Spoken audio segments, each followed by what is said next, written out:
Hello everyone, this is Jen Espinosa-Goswami. I decided to go live on Facebook because I'm at the YMCA right now waiting for my daughter to complete her archery class. No worries, I didn't join the Y myself because I'm all about home fitness. But I'd really like to take a couple minutes to talk to you about the good, the bad, and the ugly when it comes to food, because my passion is helping women stop starving and start living a life they love with body bliss, which means health coaching and helping you get to your goals without going extreme and without feeling like you're killing yourself in the gym. And today I'm on location at the YMCA.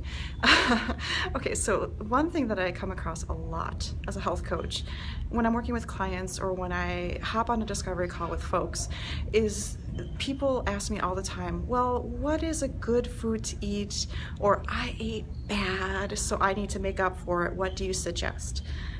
Here's the thing, when it comes to food, there's no good food, there's no bad food, but there are ugly foods, and we'll get to that in a little bit.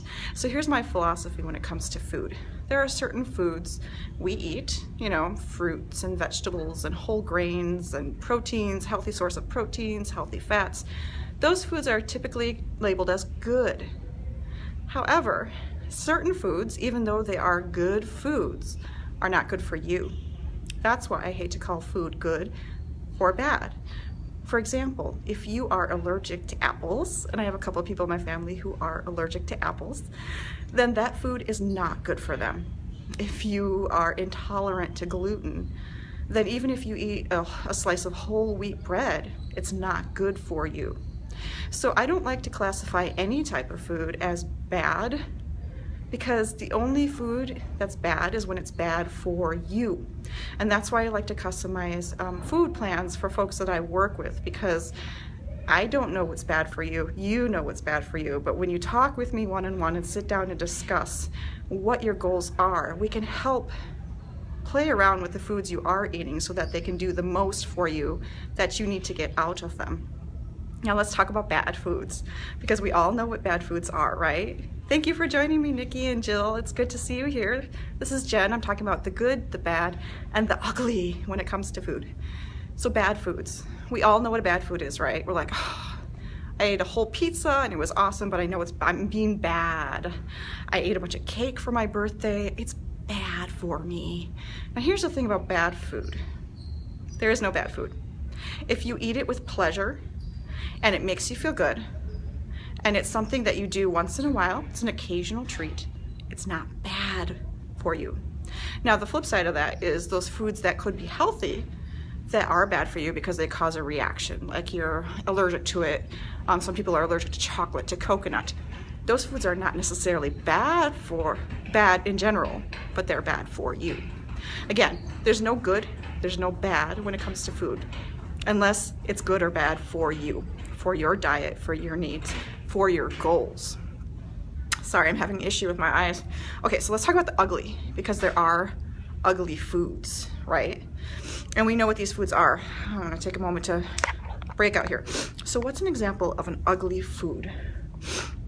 An ugly food, and I'm not crying because of foods, I'm just having an issue with my eyes.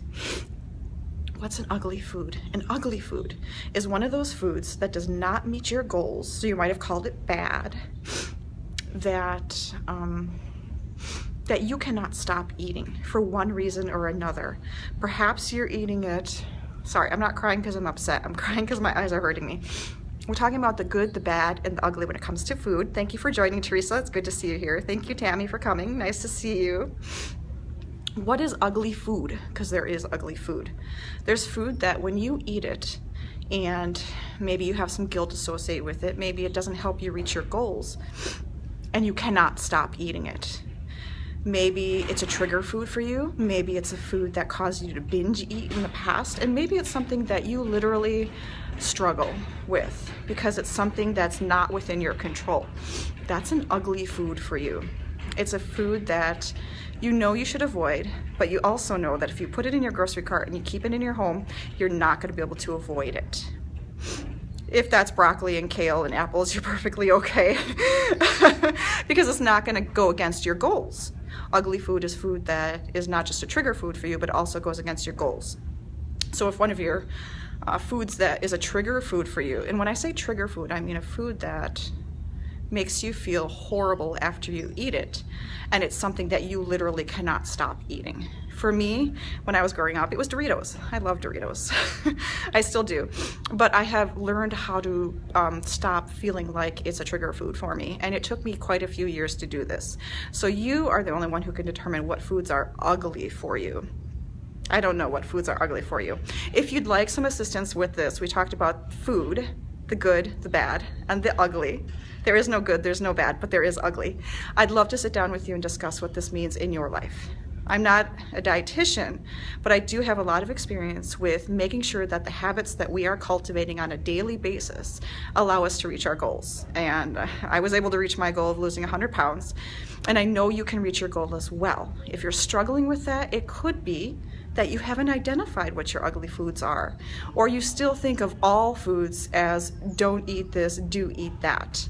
When you come into any sort of health program with that mentality, you're destined to fail because you have different associations with food that no longer serve you and no longer serve your health and your greatest purpose.